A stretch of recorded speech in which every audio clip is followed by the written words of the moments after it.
This presentation was produced by the Friends of Rouge Park. For more information, go to rougepark.org.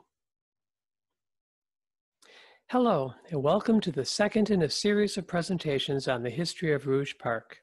In our first presentation, we covered the story of how 1,200 acres along the Rouge River, 5 miles west of Detroit's city limits, came to be chosen as the site for the city's new signature park in 1919. Detroit's population had doubled from 1 million in 1910 to 2 million in 1920, and it was predicted to be 3 million by 1930. Its promoters saw Rouge Park eclipsing Belle Isle as the city's new central park as the city grew to eventually surround it. However, after the new park was approved, politics and conflicting proposals for the park led to 7 years of delays, and development didn't begin in earnest until 1926.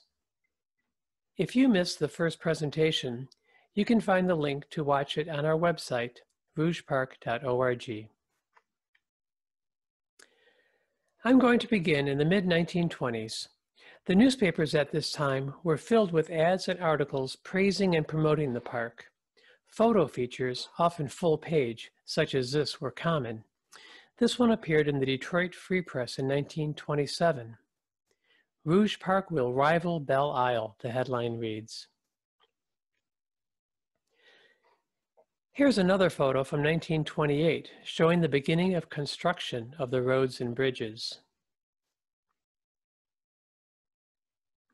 This is a postcard from the early 1930s showing the beautiful landscaping at the time. I wish the park were as nicely landscaped today. It's hard to exaggerate the excitement and promise that Rouge Park held for the city at this time. Articles lauding the beauty and potential development of the Rouge Park area were appearing continuously. Here are a few sample headlines from that period. "Rouge Park is boon to adjacent district." "New Rouge Park adds to property values." "Development brings demand for homes." "Rouge Park attracts interest of investors." Here are a few more photo features typical of this period. This one is from 1925, showing the river. I love this photo of the Sorensen estate, taken from across the pond that was located south of the estate. Some of you might remember when this beautiful pond was still there, as recently as the late 1980s. Our master plan calls for its restoration.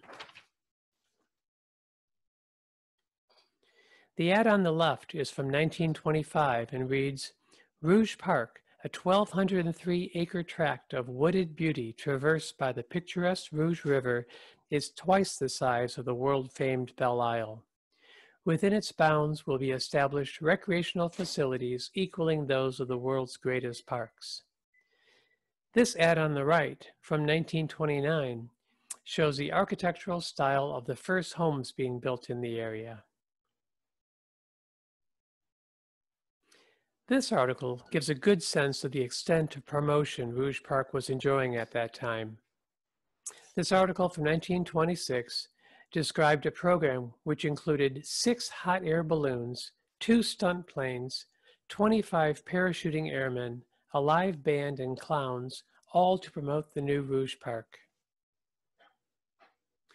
And this ad from the same year, 1926, titled "Rouge Park, the masterpiece nature made for man." Notice where they are selling building lots, right next to the park. At this time, there were very few residential homes within a mile of the park. There were still 5 miles of farmland separating the park from the Detroit city limits. This ad reads, "As Detroiters, we may well be proud of that magnificent civic development so few of us have yet come to know, yet which is predestined to occupy a place of much tremendous importance in the future of our city. For Rouge Park is a reality today. It is Detroit's largest outdoor playground, twice the size of Belle Isle, and is exceeded in area by only one other municipal park in all of America.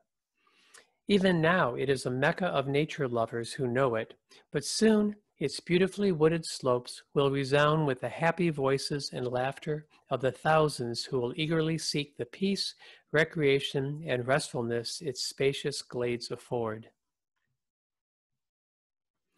And here is one final example showing plans for an amphitheater that will, quote, seat thousands. In 1926, development of the park finally began.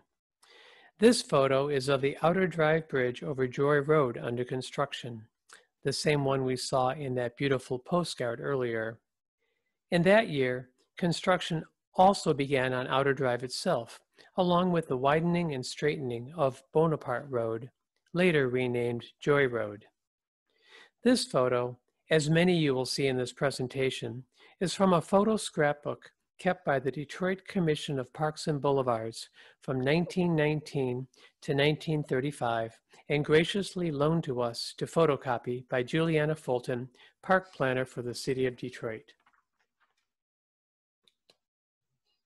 Also in 1926, an addition was built onto the Sorensen estate as it was being converted into a recreation center.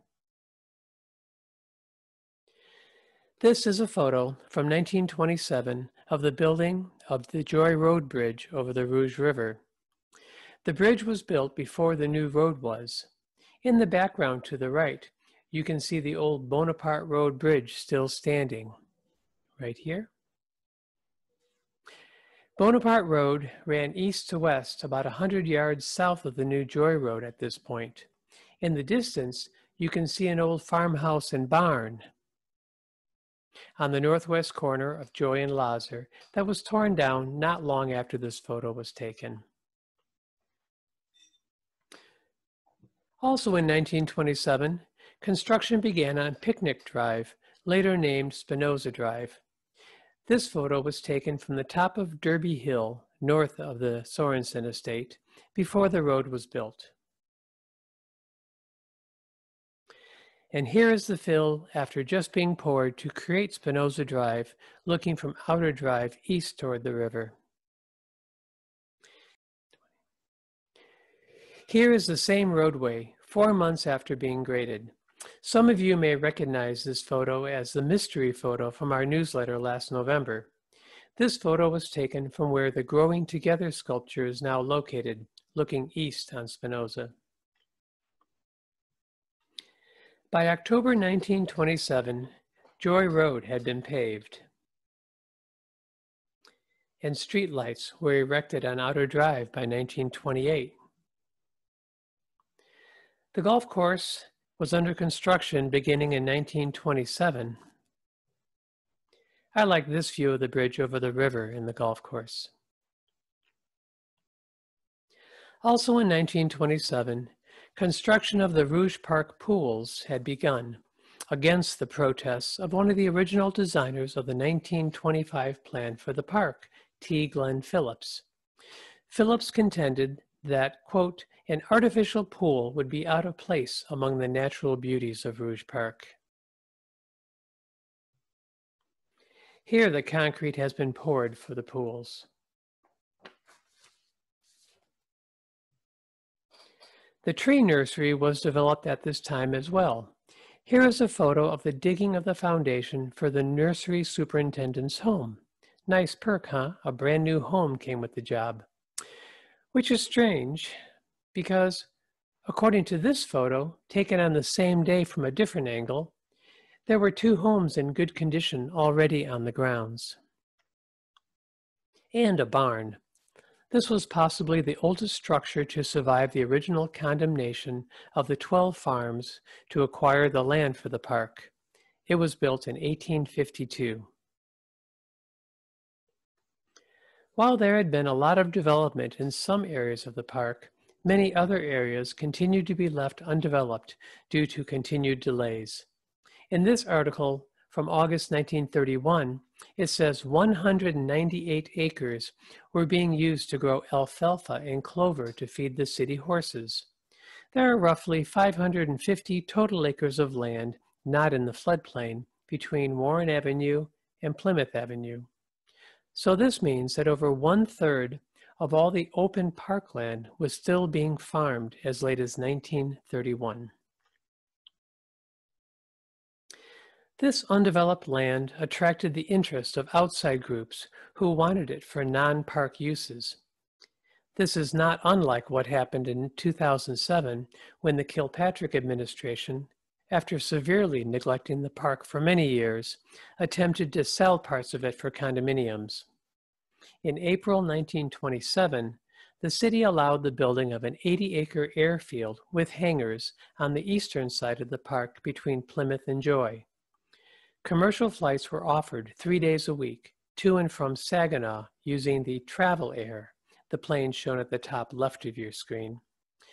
The first cross-country flight from Detroit to Lansing occurred on May 22, 1927, from Rouge Park by the airmen of the 107th Squadron of the Michigan National Guard, seen in the center. The Wayne County Sheriff's Department also used the airfield for their 4 new consolidated PT-1 planes, like the one shown at the bottom. And here is an article about the arrival of the first of 8 National Guard JN-4 planes landing in Rouge Park. This photo from 1928 shows the latest addition to the National Guard fleet, an air coupe. This is the only photo we have found so far showing the hangars in the park, located where the golf driving range is today. In 1929, Common Council voted not to renew the lease on the land for the airfield and allowed it to revert back to parkland. Another loss of parkland occurred in the same year as the airfield, 1927. Land at Joy and Lazar was given to the 106th Cavalry, who would remain there until 1941. They received $180,000 in funding for building on this site. So this was probably for the building of the present horse barn located there, or perhaps for expanding an existing barn on the site. Both of these losses of land from the park occurred under Mayor John Smith, who served from 1924 to 1928, who, as you might recall from our first presentation, was not a big proponent of parks. It's interesting to note, however, that it was under his leadership that most of Rouge Park's construction was actually funded. But this certainly had more to do with the budget surpluses the city enjoyed at this time, combined with the advocacy of Parks Commissioner Henry Bush, Councilman John Nagel, and others we discussed in the first presentation. By 1928, John C. Lodge had replaced John Smith as mayor, and the golf course, pools, roads, and several picnic areas and playgrounds were completed and open to the public during his term. One other loss of parkland occurred in the 1930s, when in 1937, land was given to the Detroit Police for the pistol range, which was expanded in 1990, and unfortunately is still there today. How building a pistol range in a public park was justified, we'll never know. As I mentioned earlier, by 1929, much of the development from the original plan had yet to be built, and most of this development was never to happen because our entire nation was about to plunge into the Great Depression. Many of the amenities that were originally planned for the park were canceled due to budget cuts during the Great Depression. The 1925 plan originally called for an east-west road north of the golf course, running from Outer Drive to Burt Road, leading to a new man-made lake and picnic area. A large amphitheater was planned south of Plymouth Road, west of the pools. A parade ground was planned for the open area south of Plymouth and east of the pools, where the airfield and later the golf driving range was built. 2 more man-made lakes were planned, one across Outer Drive from the Joe Prance Recreation Area. That was to be created by damming the Ashcroft Drain. The other lake was to be south of Tireman and west of Pearson, just north of the Sorensen area. There was to be a polo field between the horse barn and the Cozy Corner Recreation Area. And these 3 orange dots you see were planned to be lookouts or observation decks. There were plans for a horseback riding stables where the native tallgrass prairie is now at Joy and West Parkway. And there was planned a refectory and dance pavilion here on Outer Drive north of Warren. But the largest development of all that was canceled was a plan for an area to be called the Mall at Joy and Spinoza.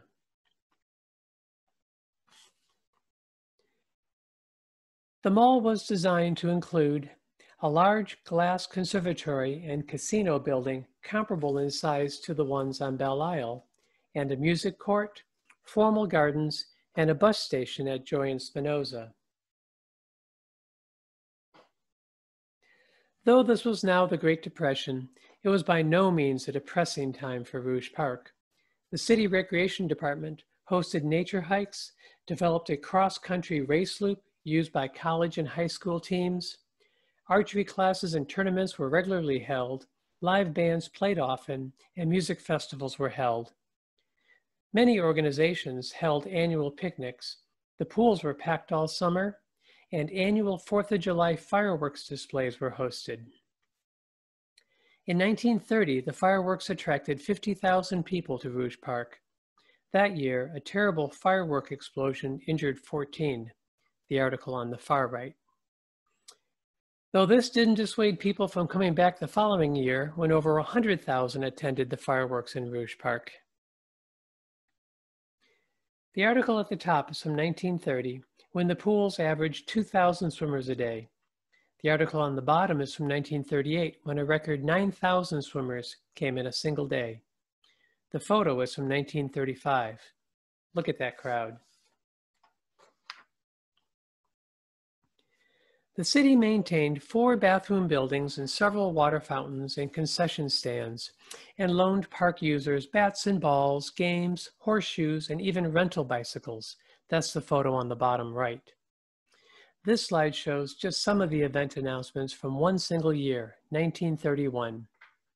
I counted a total of 58 event announcements in the Free Press for that year. For comparison, in 1980, there were 3 events announced for the entire year. In 2000, there was 1, thanks to the Detroit Aeromodelers' Fun Fly that year. Even though funding for parks was drastically cut during the 1930s, some improvements in the park went forward anyway. In 1930, the same year that a proposal to change the name of the park to Nagel Park failed in Common Council, and Frank Murphy became mayor of Detroit, the Detroit Archery Club, which had been shooting in Rouge Park since it formed in 1924, established an archery range in the park. The range was originally at Plymouth and Burt Road, just outside the park, though since the park was still surrounded by farmland, you really couldn't tell where the park ended and the neighborhood began. This 1931 wire photo on the left shows Detroit Judge Lila Neuenfeld drawing her bow. She is the woman on the left. At 20 years old, she was the youngest woman ever to become a lawyer in America. She was the youngest and first woman elected as a judge in Michigan. She served in Dearborn until she retired in 1968. She was also an avid bow hunter and fisherman, and a real trailblazer for women, challenging the status quo by insisting on keeping her maiden name decades before it was to become less controversial. Now, I can't verify that this photo was taken in Rouge Park, but it almost certainly was. She lived nearby in Dearborn and hosted the Women's Lawyers Picnic in Rouge Park annually. That's the article on the right. The Detroit Archers built and maintained the archery range at this time with no city funds. Here are a few articles about events at the Detroit Archers Club range. Lots of articles about girls' archery classes, but very few about boys.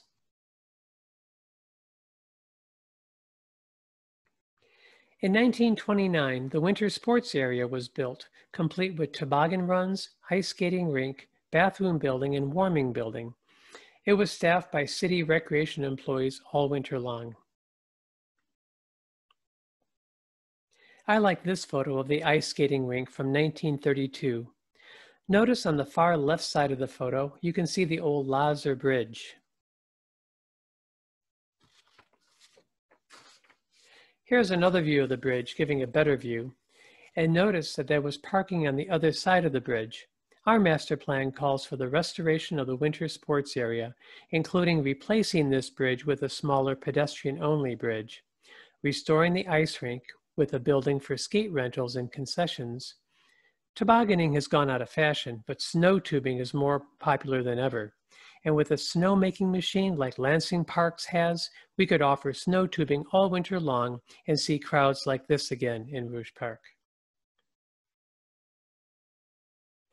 In 1931, the stone bridge was built, created from discarded slabs of sidewalk. Remember, this was the Great Depression. There was a photo published in the Free Press celebrating its completion. This photo is from the city scrapbook. And here it is, zoomed in a little closer. Probably around the same time, the stone Sorensen Promenade and the dam creating Sorensen Lake was built south of here. These may have been a civil works administration project or other Depression-era government-funded work project. Notice how the stonework runs all the way under the creek. Several relief work programs were funded in Rouge Park throughout the 1930s. Here are 5 articles about these programs in Rouge Park. A couple with as many as 500 workers and over 500,000 in spending. That would be over 5 million in today's dollars. These projects included planting trees, digging drains for the golf course, pictured here, and building 3 dams on the river and a seawall behind the Sorensen Recreation Center. I wonder where those 3 dams were located.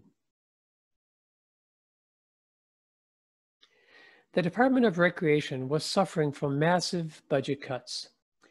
Over 1.5 million cut in 1931 alone, but somehow they were still able to provide much needed programming for the children of Detroit, including leading 600 youth or more on a nature hike every year and building and maintaining a wading pool. This wading pool, pictured at the right, was located at the bottom of Derby Hill on the east side of Spinoza, near where the abandoned basketball court is located today. In 1935, a dedication ceremony for the Wildwood Nature Trail was held at the Sorensen Recreation Center near the trailhead. The trail was dedicated by the Conservation Committee of the Daughters of the American Revolution. Signage was erected along the trail, and it was policed by Boy Scout patrols and the Detroit Police. The following year, another dedication ceremony was held for the placing of a boulder at the trailhead with a commemorative plaque honoring Etta S. Wilson, a local ornithologist and conservationist who had recently died. Etta Wilson probably hiked this trail often as she lived at the city's western city limits just off Joy Road. At the ceremony, a city forester announced the plans for building a trailside museum along the trail, and Henry Bush himself, Commissioner of Parks and Boulevards, was there and spoke on the nature trails and birding programs offered in the park. A little about Etta Wilson, pictured on the right. She was born in 1857 in Northport, Michigan. Her father was an Ottawa Indian. Her mother was European. As a teenager, she rejected her father's Indian surname, Miangun, the Ottawa word for wolf, and took her mother's maiden name, Smith. She spent most of her life hiding her Native American heritage. Like the Rouge Park archer, Judge Lila Neuenfeld, she too was a trailblazer in the women's movement.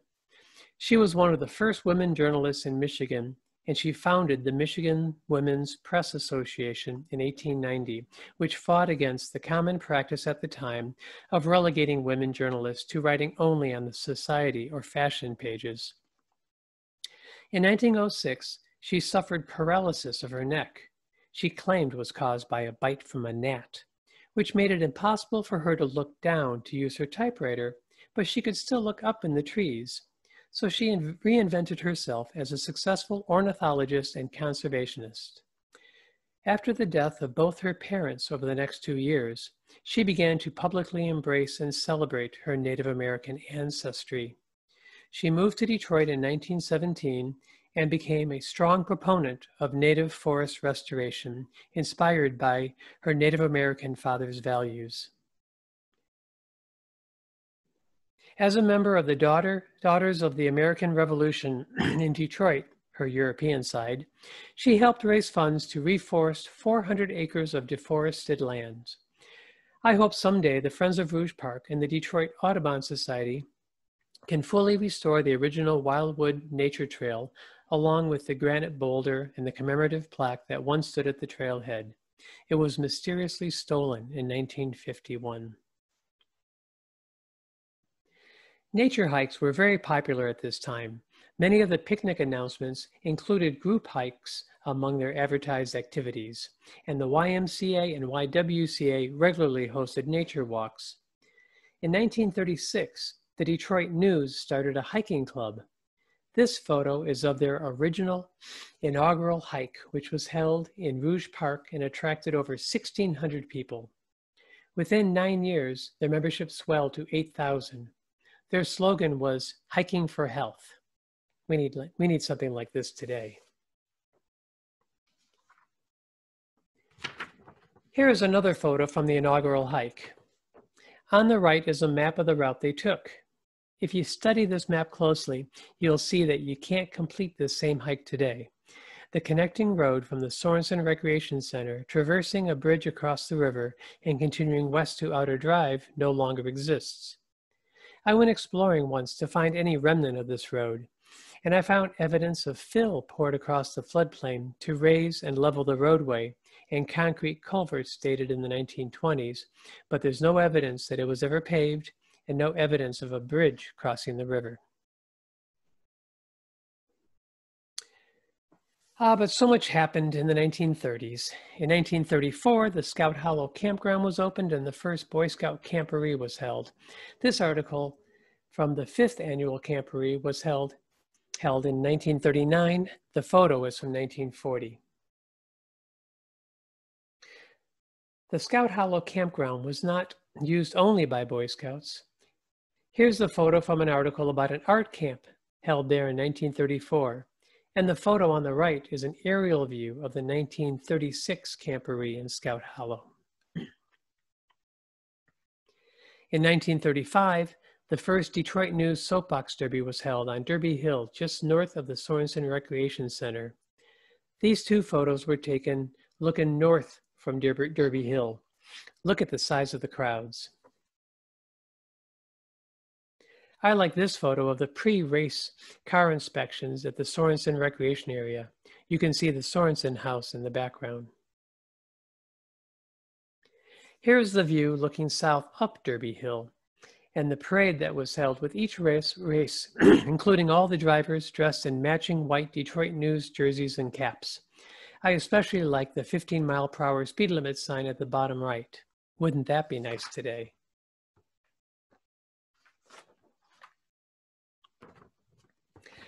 And one final story from the 1930s. On November 27, 1932, a dedication ceremony was held for the renaming of Picnic Drive to Spinoza Drive after the 17th century Jewish Dutch philosopher Benedict Spinoza. School superintendent Frank Cody, for whom Cody High School was later named, presided over the ceremony. He is the one in the center of the photo. Henry Bush himself, Commissioner of Parks and Boulevards, made the proposal for the name change, and Mayor Frank Murphy spoke at the program. During his life, Spinoza was known for his highly controversial ideas regarding the authenticity of the Hebrew Bible. He was called an atheist and expelled and shunned by Jewish society at age 23, including by his own family. Only after his death did his writings become popular, though they were also added to the Catholic Church's Index of Forbidden Books. Today, he is regarded as one of the most important philosophers of the Enlightenment and a strong proponent of democratic government. Our next presentation will begin in 1940 and cover the history of Rouge Park through the Second World War and into the Cold War, when a Nike missile base was built in the park, and on from there into the 1960s. I hope you'll join us again. This presentation was produced by the Friends of Rouge Park. Please consider joining us. It's only $5 a year in our mission to restore Rouge Park to the vibrant, active, well-maintained, and well-staffed park it was in the 1930s, while restoring and protecting the diverse natural areas that make this park so unique and wonderful. I'd like to thank the members of the Rouge Park History Committee, Jim Westfall, Frank McKinder, and Heather Koch for their help in researching information for this presentation. I also want to thank Juliana Fulton, Park Planner for the City of Detroit General Services Department, for sharing the city's Rouge Park scrapbook with us. Our History Committee could use more help, so if you're interested in joining our committee, please send us an email at rougepark@gmail.com. Thank you.